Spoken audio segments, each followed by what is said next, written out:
ញវិន័យ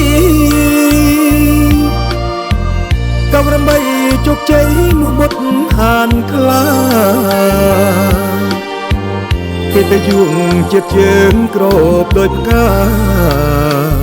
រៀបចំរចនាគោរពតាមយាគីក្រោមការដឹកនាំរាជពងត្រណែតសម្ដេចម៉ាណែតល្បីពេញសាកលទីណាមានទុកសម្ដេចជួយផ្ដល់បោះសម្អាតសំណល់សល់ពីសង្គ្រាម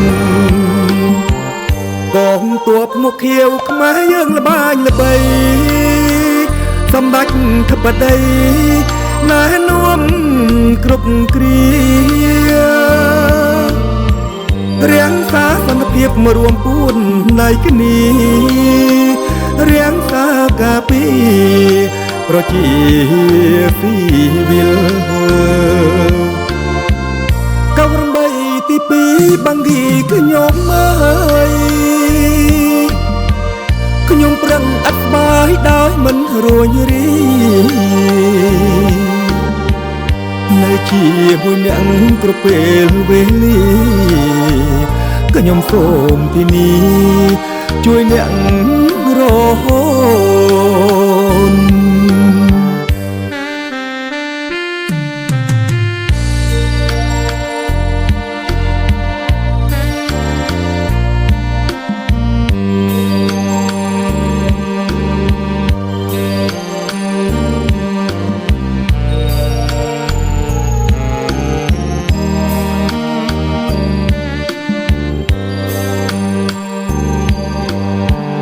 កងទ័ពមកខៀវខ្មែរយើងល្បាញល្បីសម្ដេចធិបតីណែនាំគ្រប់គ្រារាំងសាសន្តិភាពមករួមពួនដៃគ្នារាំងសាការពីប្រជាស៊ីវិល98ទី2បាំងគីខ្ញុំអើយខ្ញុំប្រឹងអត់បាយដោយមិនរួញរី